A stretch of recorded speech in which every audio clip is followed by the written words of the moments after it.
సీతాపురంలో సీతమ్మ అనే ఆవిడ భోజనాలశాలను నడుపుతుంది. ఆమె రుచికరమైన భోజనం పెడుతుందని అందరూ అనుకునేవారు. అలా సీతమ్మ హోటల్కి మంచి పేరు వచ్చింది. సీతమ్మ కూతురు వాసవి 10వ తరగతి పరీక్షలు రాసింది. ఆపై పెద్ద చదువులు చదవడం కష్టమని తెలుసుకుంది. హోటల్ పనిలో తల్లికి తోడుగా ఉండసాగింది. వాసవి హోటల్లో సినిమా కాగితాలను అలంకరించింది. అరటి ఆకులు తీసేసి స్టీల్ పళ్ళాలను, స్టీల్ గ్లాసులను ఏర్పాటు చేసింది. భోజనంలో వడ్డించే కూరల సంఖ్య పెంచింది. అయితే వాటిలో రుచి తగ్గించింది. సీతమ్మ ఇదేమిటంటే, ఇలాగైతే హోటల్కి వచ్చేవారి సంఖ్య పెరుగుతుందని. అయితే ఆమె ఊహించినట్లు జనం పెరగకపోగా తరగసాగారు. అప్పుడు సీతమ్మ, ఆకలికి కావాల్సింది ఆకర్షణ కాదు, రుచికరమైన తిండి. తిండి విషయంలో పైపై మెరుగులకు ఎవరూ మోసపోరు. ఏ విషయంలోనైనా పైపై మెరుగులు మంచివి కాదు.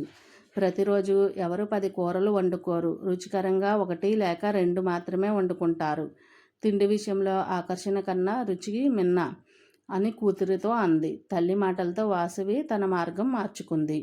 నా వీడియో కనుక నచ్చినట్లయితే ప్లీజ్ లైక్ చేసి సబ్స్క్రైబ్ చేసుకోండి. Thanks for watching.